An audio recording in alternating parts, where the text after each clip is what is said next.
Okay, there we go. So as they've already mentioned, my name is Naomi Shawane, and I'm from the Setshaba. Oh, yeah, there we go. Setshaba research site. I won't go too much into the background of our site. I think me and Kahiso are available over tea and lunch if you want to know more about our site. I'm just going to get straight into work, if that's okay with you. All right. But I thought let me, give you just a picture of my team. We're quite a small team. We're located in a semi-rural area called Soshanguve, which is located here in Pretoria. And we are made up of CLOs, recruiting officers, as well as a retention officer. And we're a mix of young, old, and just a diverse group within our community engagement team. So I've been tasked to talk about stakeholder mapping and how this is a key to community engagement planning. So I think we have mics. We're going to have this very engaging, and I want to hear your thoughts. So we all know what stakeholder mapping is, right? So what is it? How do you define stakeholder mapping? Anybody? Yes, please. Go ahead.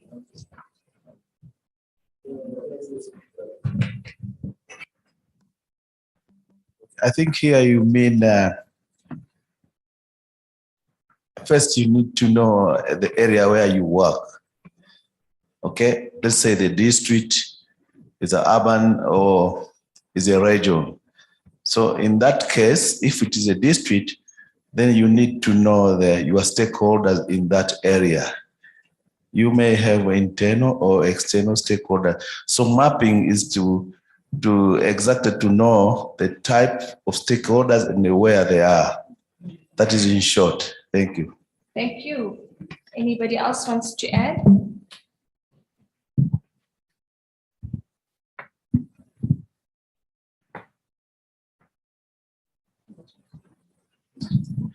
Okay, is to ensure that in the area that you are working for, there are the people who normally called as a gatekeeper, those who are having the big influence in the community, who are very trusted.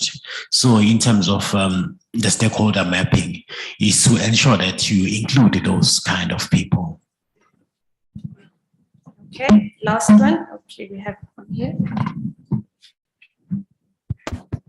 Thank you very much. I think when we speak of stakeholder mapping, it's maybe yes, understanding the area that you're working in. And also number two, who are the stakeholders who have the same or something closer to what you are doing, that you will even share information with them or maybe get information from them and also partner with them for you to achieve your own goal. Thank you.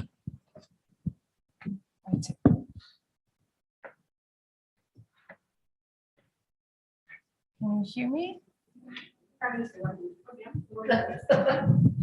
Too many mics. Thank you. I think those are very valuable contributions, and that definitely gives us a background to what is the understanding of stakeholder mapping across the different sites and different community engagement offices. So how can we then define stakeholder mapping? So it is a visualization of the relationship with stakeholders have with a specific community, a specific CRS, and how this relationship evolves. So it goes beyond just identifying the stakeholder. And this is what I want to drive through to each of us, that mapping is just not a single activity. It is an iterative process. It goes back and forth throughout the life of the research cycle. And it's important for us to understand that it is about those relationships that evolve over time. And these relationships change depending on where you are within the different phases of that research or that specific project. And as I said, it goes beyond just identifying that stakeholder. So then what is the importance of stakeholder mapping when we're looking at our community engagement plans? And I've got just a diagram here that talks about the planning, the engagement process, and measuring, which is very, very important. So an effective stakeholder engagement plan, which is informed by a very effective stakeholder mapping plan, will then assist us as research teams in designing and implementing research that is not only effective, but that is going to be locally acceptable, as well as laying the groundwork for supportive environment for research that goes beyond just the clinical trial. So this is a long-term relationship that you're creating from these mapping activities. So as I said, that stakeholder mapping goes beyond just identifying, that it's actually a process. So let's just look a bit at what this process entails. So you identify your stakeholders, which we've already mentioned, but then you need to classify and then prioritize these various stakeholders. You have to analyze the stakeholders, you engage the stakeholders, but most importantly, you have to track your engagement with these stakeholders. And as you can see that this process filters within our community engagement plans, that you identify, you classify, you analyze, you engage, and lastly, you track your mapping process. So I think we're all quite familiar with this diagram from our GPP guidelines. And so in terms of identifying your stakeholders, we all know who our stakeholders are. And the GPP guidelines also very beautifully dictate and show who these stakeholders are. So it's our trial participants, community stakeholders, which can include your CBOs, families, the immediate environment where you're going to be recruiting from, broader stakeholders, national, global stakeholders. So I want us, as we go through this presentation, that we are all cognizant of the different stakeholders that we are mapping and the levels in which they lie within this diagram. So after you've identified your stakeholders, we're going on to the second process, which is you need to classify who these stakeholders are, and then you need to prioritize them. And this becomes important and avoids us engaging with the wrong stakeholder at the wrong time, at the wrong phase of the research cycle. Does it make sense? Yes. Yeah. So after identifying your stakeholder, we prioritize them. And this will help you create an engagement strategy that fits that specific group, that specific stakeholder. And the various factors that may influence how you prioritize your stakeholder through your mapping process is the nature of your project. So this could be different clinical trial studies or a community agenda within your organization. And you also have to look at the available resources. Now, I think we all know as community engagement officers that we do not really have a lot of resources at our sites. Money is quite tight. So as you map your stakeholders, you need to bear in mind, do I have the resources to engage these various stakeholders? And lastly, you need to look at your project timelines. I think what Khadija has already alluded to is that some studies are 4 months, some are 2 years. So you need to look at the timelines in which you're going to be engaging these stakeholders, which will then help you analyze how do I map these stakeholders. Are these stakeholders going to be required for us to engage them in a short period, or is it going to be over a long period of time? So we've identified our stakeholders. We've then classified and prioritized them in terms of their importance. But now we also need to analyze these different stakeholders throughout the mapping process. And this requires an in-depth analysis that will allow you to evaluate the potential impact of any given stakeholder. And this will be based on their interest in their project. Let's not forget that this is not about what we want from the stakeholder, but it's also about what is their interest in us, in our projects. And it will also be dependent on how the project will affect them. Will it be a negative impact? Is this a population that we're going to be recruiting from? Or are they a regulatory stakeholder, internal or external? So you need to also factor in how will this impact them, the specific project, and also the amount of influence that they wield. As we will see in a diagram that I'll show of a matrix, you also need to understand the influence of the different stakeholder. So are they for an approval purpose? Are they for access? Or are they for just consultation? Are they gatekeepers that we've already mentioned? So you will need to look at these 3 factors that could potentially affect how you map your stakeholders. And I think if you skip this important step, you could miss the opportunities to foster constructive relationships with key stakeholders. Or worse, as I've said, you might waste very limited resources and engage the wrong people at the wrong time. For example, you might engage traditional leaders, whereas maybe you were supposed to engage the broader religious groups, so that it doesn't seem as if you're prioritizing traditional leaders over other religious groups. So it is very important for you then to keep these factors in mind in order for you to engage at the right time with the right people. Now we're going to further look at how do we analyze. So the first step is that we identify the various stakeholders. Second step is that we clarify and we prioritize the importance of these stakeholders. Then thirdly, we have to analyze the stakeholders.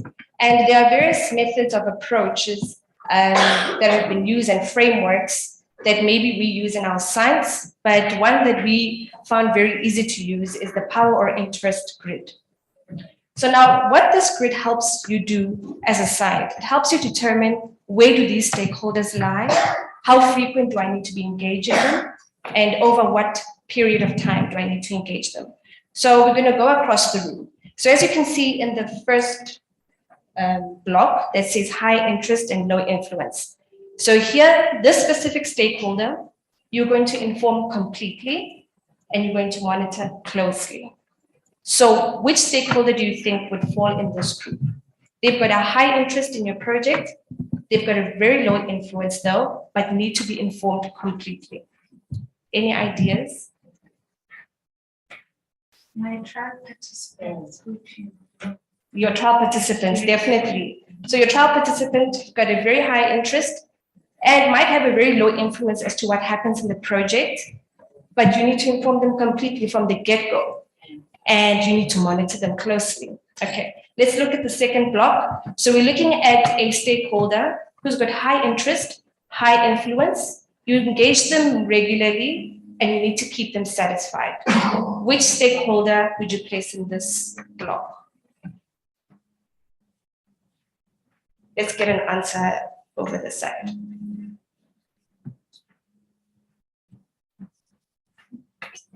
Okay. Yes, your cat. Any other stakeholder you would place in this block? Besides your community advisory group?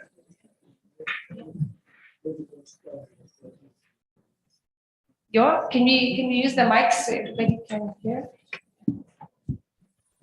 I'm thinking of the medical staff that is within that internal center. stakeholder. Yeah. So Yes, you regularly update them. definitely, definitely. As well as your regulatory boards. That's another very important stakeholder. They've got a high interest. They are highly influential to your project. You need to always engage them if there are changes within your project, and you need to keep them satisfied. I think that's Okay. I think that's the interest.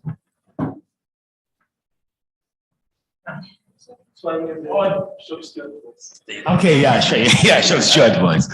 I think that's the interest group, which can be the pushing factor. Let's say that you are doing a study on the HIV. So you need the HIV constituencies to be the push factor, because you can have those regulatory body and so forth, but they can never be the push factor. Oh, interesting. Any other?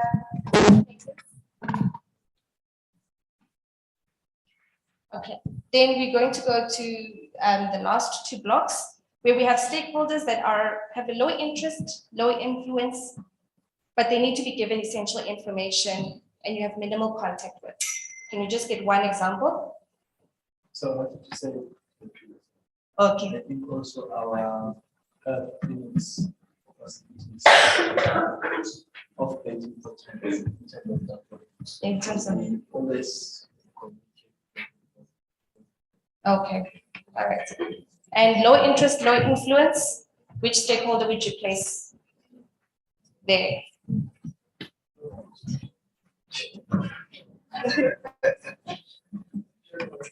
Journalists.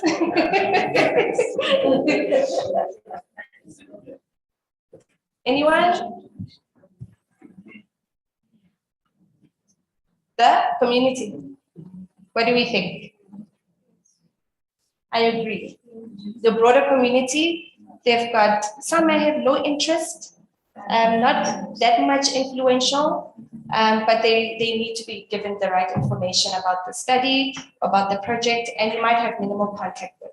So we get the whole gist of this grid. So it becomes very influential as you're doing it as a side, once you're starting to map out your stakeholders, to place them in the different quadrants and be able to determine what kind of engagement will you require and the tools that you're going to need. I've got a few minutes left, so I'm going to go through. So as I said, that with your stakeholder map that we've just created earlier using that interest grid, it's going to assist you in informing how you want to engage the different groups of stakeholders. And you will pose these few questions to your group, to your team, to be able to determine who's going to be engaging with this specific stakeholder, what kind of information are you going to give out based on the fact that they're low interest, high interest, they only require essential information. So you don't end up going to the community and divulging a lot of protocol information, whereas probably they only need to know what is the eligibility criteria of that specific study and how could this, and the bigger picture of the study and not the fine details. So by doing that grid, you're able then to answer these questions with your team. And this is just a grid that you could also use as part of your mapping. So you define who are your stakeholders, the area of influence, are they there just to give you approvals, or is it for compliance purposes? And at which project phase do you want to be engaging them? At the initial phase when you're recruiting, or at the protocol development, or is it when you're disseminating results, or is it during data collection? So you need to classify how will you engage the stakeholder, or does this stakeholder need to be engaged throughout the project, as well as the approach that you're going to use. Are you going to be consulting? Are you going to be having more collaboration with this stakeholder, as well as the different tools you're going to need? And then lastly, how frequent do you need to engage the stakeholder? So as we come to the end, it's important then to track the evolution of your stakeholder mapping. So as we said, it's a 5 process. We've identified, we've classified and prioritized, and then we have then analyzed our different stakeholders, and now we have engaged them, and now we need to track our stakeholders.